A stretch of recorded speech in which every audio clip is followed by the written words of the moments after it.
시청자 여러분 안녕하십니까? 헬로티비 뉴스입니다. 요즘 양주 지역 최대 이슈 가운데 하나는 장사시설 건립인데요. 6개 지자체가 함께 종합 장사시설 건립을 추진하고 있는데 의회와 일부 주민들의 반대에 부딪혀 표류 중입니다.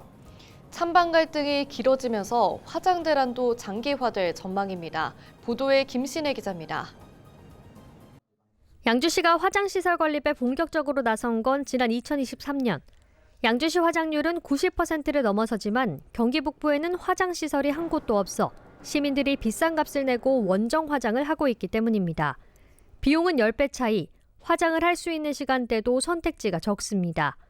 그게 전국을 다 다니신다고 보면 됩니다. 어떤 분은 이틀 동안 안치실에 놔뒀다가 여기 놔두고 3일, 그다음부터 이제 카운터에서 하나, 둘, 셋 해서 3일장 치르시는 분도 봤어요. 우리 동네에서. 양주시가 인근 5개 지자체와 공동 장사시설을 짓기로 했습니다. 공모를 통해 최종 부지로 선정한 곳은 양주시 백서급 방성 1, 2, 1원.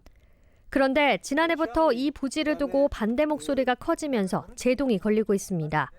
신도시 등 인근 주민과 시의회에서 부지 위치가 양주시 중심인데다 각종 개발 사업에 역효과가 날 것이라며 부지를 바꿔 추진해야 한다고 반발하고 나선 겁니다. 특히 더 시급한 현안이 많다며 양주 안에 장사시설은 안 된다는 강한 반대 의견도 나왔습니다. 반대에 부딪히다 보니 장사시설 건립에 필요한 특별회계 설치와 운용 조례안도 아직 의회 문턱을 넘지 못한 상황. 그럼에도 양주시는 장사시설 건립을 계속 추진하겠다는 입장입니다. 이 사업은 제가 2030년에 개관을 계획하고 있는데 이런 부분은 차질 없이 진행을 해서 앞으로 우리 시민들이 그런 불편을 해결하는데 최선의 노력을 다할 계획입니다. 양주시는 방성 1, 2에 대한 행정 절차를 계획대로 진행하는 한편 대체 부지에 대한 검토도 들어간 것으로 전해졌습니다. 앞서 의회에도 6월까지 대체 부지를 제안할 것을 요구했습니다. 어떤 형식이든 다양한 의견을 받아보겠다는 구상입니다. 양주 종합장사시설 건립을 두고 지난해에 이어 올해도 여전히 찬성과 반대 입장이 팽팽히 맞서고 있습니다. 양주 지역 하루 평균 화장자 수는 5명. 올 상반기 안에는 진척이 어려울 것으로 예상되는 가운데 오늘도 유족들은 원정 화장길을 찾아 나서야 합니다. 헬로티비 뉴스 김신혜입니다. 의정부시가 반환미군 공여지에 경제자유구역 지정을 본격적으로 추진합니다. 시는 경기 경제자유구역 추가 지정을 위한 경기도 공모에 응모했다고 24일 밝혔는데요. 1차 서류 심사에 참여한 시는 미디어 콘텐츠와 인공지능, 바이오 메디컬 핵심 전략 산업으로 하는 비전을 제시했습니다. 특히 캠프 레드클라우드는 디자인을 포함한 미디어 콘텐츠 산업 중심의 비즈니스 허브 단지로 캠프카일은 의료기술과 바이오 산업을 바탕으로 한 바이오 메디컬 클러스터로 조성할 계획입니다. 경제자유구역 후보지 선정은 상반기 중 마무리될 예정이며 이후 산업통상자원부에 경제자유구역 지정을 신청하는 등 후속 절차가 진행됩니다. 양주시가 지난 3일부터 12개 읍면동을 돌며 진행한 순회 간담회를 모두 마무리했습니다. 간담회에서는 기관단체장과 주민 등 70여 명이 참석해 150건이 넘는 다양한 건의사항을 제시했는데요.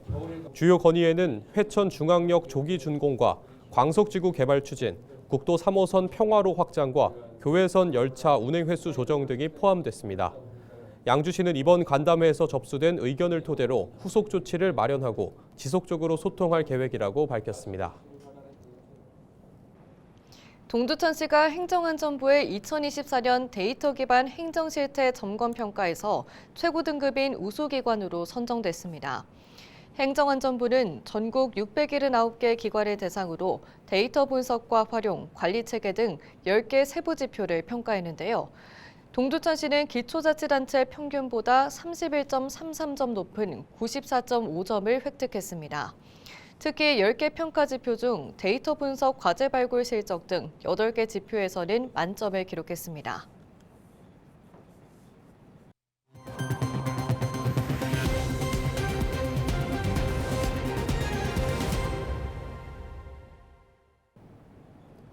최근 계속되는 건조한 날씨로 산불 위험이 커지고 있습니다. 지난 주말 전국 곳곳에서도 산불이 발생했는데요. 산림청은 전국 대부분 지역의 산불 위기 경보를 주의 단계로 상향했습니다. 정승환 기자입니다. 산등성이에서 희뿌연 연기가 솟아오릅니다. 곳곳에서 피어오른 구름 연기로 산이 온통 뒤덮였습니다. 지난 21일 저녁 7시쯤 강원도 정선군 한 야산에서 불이 나 임야 30헥타르가 타고 주민 한 명이 손해 화상을 입었습니다. 불은 발생 18시간 만인 다음 날 낮에서야 꺼졌는데 화목 보일러에서 튄 불티가 산으로 옮겨 붙은 것으로 추정됩니다. 지난 주말 전국 곳곳에서도 산불이 잇따랐습니다. 지난 23일 경기도 연천군에선 농산 폐기물 소각 중 산불이 발생해 임야 1헥타르를 태우고 1시간 만에 꺼졌습니다. 이에 앞서 지난 22일 강원도 춘천시에서도 산불이 났습니다. 지난 22일 산불이 난 춘천시 신부급 현장입니다. 제 주변을 보시면 곳곳에 그을린 흔적들이 남아있는데요. 주변에 떨어진 나뭇잎은 살짝만 만져도 부서질 만큼 바싹 말라 있습니다. 최근 들어 건조한 날씨가 이어지는 가운데 불씨관리 소홀 등 부주의까지 겹치면서 전국 각지에서 산불이 이어지고 있습니다. 올해 들어 지난 23일까지 발생한 산불만 벌써 86건, 지난해 같은 기간보다 57건이나 늘어났습니다. 산불이 발생되는 이유는 자연적인 발화보다는 사람의 실수로 인해서 산불이 발생되는 경우가 많습니다. 봄철이 이제 다른 계절보다 건조하고요. 그리고 산에 낙엽이 많이 쌓여 있어서 그것이 산불의 연료가 되고 있습니다. 산불 위기경보가 주의 단계로 상향된 가운데 산불 위험은 당분간 계속될 전망입니다. 수도권과 강원, 경상 등 전국 곳곳에는 24일에도 건조특보가 내려지는 등 메마른 날씨가 이어졌습니다. 여기에 동해안과 강원 산지를 중심으로 강풍 예비특보까지 내려져 대형 산불 발생 우려까지 커지고 있습니다. 현재 강원도 전 지역에 건조특보가 발효 중이고 특히 동해안과 산지를 중심으로 건조경보가 발효되는 등 전국으로 대기가 매우 건조합니다. 특히 25일 오전부터 강원 동해안과 산지는 순간풍속 25m 이상으로 매우 강한 바람이 불면서 강풍특보가 발표될 가능성이 있습니다. 산림당국은 건조한 상황에서 강한 바람이 불면 작은 불씨가 큰 불로 번질 수 있는 만큼 각별한 주의를 당부했습니다. 특히 산과 가까운 곳에선 쓰레기 등을 태우지 말고 화목난로나 담뱃불 등 작은 불씨도 완전히 꺼졌는지 반드시 확인해야 한다고 강조했습니다. 헬로티비 뉴스 정승환입니다. 서울시가 산속에 위치한 배수지에 소방시설을 설치해 산불 위험에 대비합니다. 서울시는 옥외 소화전이나 소방 펌프 설치가 가능한 배수지 11곳을 선정해 설비를 우선 설치하기로 했습니다. 이에 따라 지난해 양천구 신정배수지에 우선 소방시설 구축을 마치고 나머지 10곳은 올해 공사 예정입니다.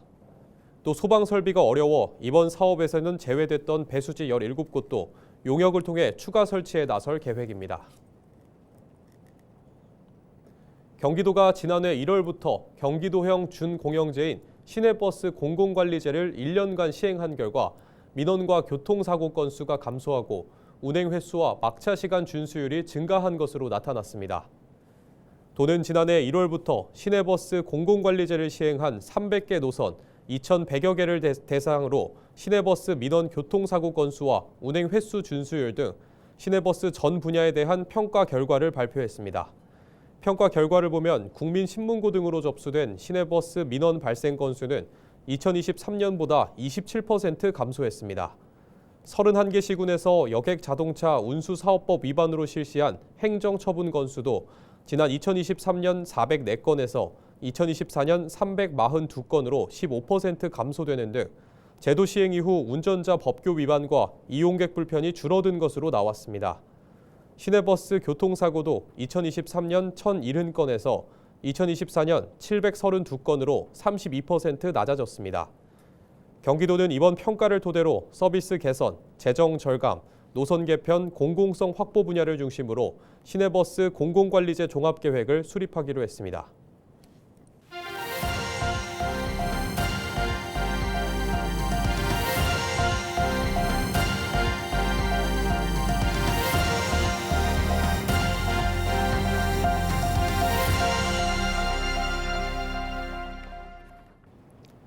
전 국민을 충격에 빠뜨린 대전 초등학생 사망 사건 이후 교육계는 물론 정치권에서도 대책 논의가 한창입니다. 피해 학생의 이름을 딴 법안 추진도 급물살을 타고 있는데 우려도 뒤섞여 나옵니다. 이세진 기자의 보도입니다. 교사가 휘두른 흉기에 숨진 8살 초등학생. 가장 안전한 곳이라고 믿었던 학교 안에서 벌어진 참극이었습니다. 사건이 전 국민의 공분을 사면서 유사한 피해를 막기 위한 대책 논의도 속도를 내고 있습니다. 당정이 학교 안전을 살피기로 한 이후 국회에서도 긴급 간담회가 열렸습니다. 우리 국민의힘은 이번 사건을 계기로 교사 관리 체계와 학교 안전 대응 시스템을 전면적으로 검토하겠습니다. 그리고 정부가 그리고 국회가 해야 할 일을 꼼꼼하게 살펴보고자 합니다.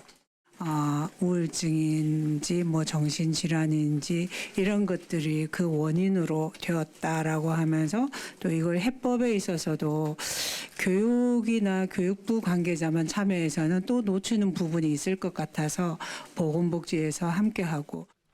이 자리에서 교육부 측은 진상조사와 재발 방지를 약속했습니다. 후속 대책으로는 늘봄학교 안전 귀가 방안과 초1, 2는 대면 인계, 동행 기과를 원칙으로 학교 내에서 인계 지점까지 학생들을 인솔하여 보호자에게 인계하고 보호자가 학생과 동행하여 귀가하는 것을 원칙으로. 고위험 교원을 분리하는 이른바 하늘입법 추진 계획도 내놨습니다. 타인에게 위해를 가할 내진 가하는 고위험 교원과 일반적으로 교육 활동을 하면서 심리적인 어려움을 겪는 선생님들을 구분해서 정책을 추진하고자 합니다. 하지만 학교 현장의 반응은 엇갈렸습니다. 학부모는 임시 방편식 정책에 그칠까 우려했고, 호미로 막는 식의 정책이 계속되는 희생을 만들지 않았나 하는 안타까움이 들고요. 현직 교사는 이미 현장에서 많은 어려움을 겪고 있는 선생님을 잠재적 범죄자로 몰아갈 수 있다고 걱정했습니다. 고위험 교원의 기준이 매우 모호했습니다. 이는 현장에서 고위험 교원이라는 것에 대한 자의적 해석과 그 교원에 대한 과도한 조치로 이어질 수 있고 이는 곧 교원의 권리를 침해할 수. 학교 내 CCTV 설치 역시 논쟁의 중심에 선 대책 가운데 하나. 여러 비극을 겪어온 학교 현장의 부담이 가중될 수밖에 없는 대책들인 만큼 더 신중한 논의가 뒤따라야 한다는 지적입니다. 헬로티비 뉴스 이세진입니다. 인천시가 행정안전부 주관 2024년 지자체 혁신평가에서 17개 광역단체 중 최우수 기관으로 선정돼 해당 평가 이후 전국 최초로 3년 연속 최우수 기관에 이름을 올리는 영광을 안았습니다. 행정안전부는 지자체 혁신 역량을 강화하고 주민이 체감하는 성과 창출을 촉진하기 위해 매년 전국 지자체를 대상으로 혁신평가를 진행하고 있습니다. 인천시는 소상공인 반값 택배 지원 사업과 일섬 1주치병원 무료 진료 서비스, AI 기반 외국인 의료 지원 서비스가 우수 사례로 선정됐습니다. 특히 전국 최초로 시행한 소상공인 반값 택배 지원 사업의 경우 인천 지하철 30개 역을 활용해 집화센터를 설치하고 소량 택배 물량을 모아 택배사와 일괄 계약해 배송비를 절감하는 등 소상공인 경쟁력을 확보하는 혁신적 모델로 평가받았습니다. 인천시가 시민들의 건강 증진을 위한 본격적인 활동에 나섭니다. 시는 올해 처음으로 추진하는 인천 369 걷기 사업과 걷기 코스 홍보 등을 통해 시민들이 일상에서 쉽게 걷기를 실천할 수 있도록 돕고 걷기 운동을 활성화하는 데 주력할 계획입니다.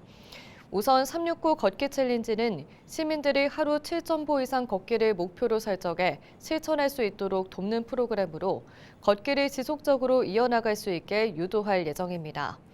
시가 처음으로 직접 시민을 대상으로 주도하는 사업으로 모바일 애플리케이션 워크온을 활용해 목표 걸음수를 달성한 시민에게 만원 상당의 모바일 문화상품권을 제공하는 방식으로 운영됩니다. 또 시민들의 걷기 운동 참여를 촉진하기 위해 군구별로 추천하는 걷기 좋은 코스를 적극적으로 홍보할 계획입니다. 이상으로 뉴스를 마칩니다. 시청해주신 여러분 고맙습니다.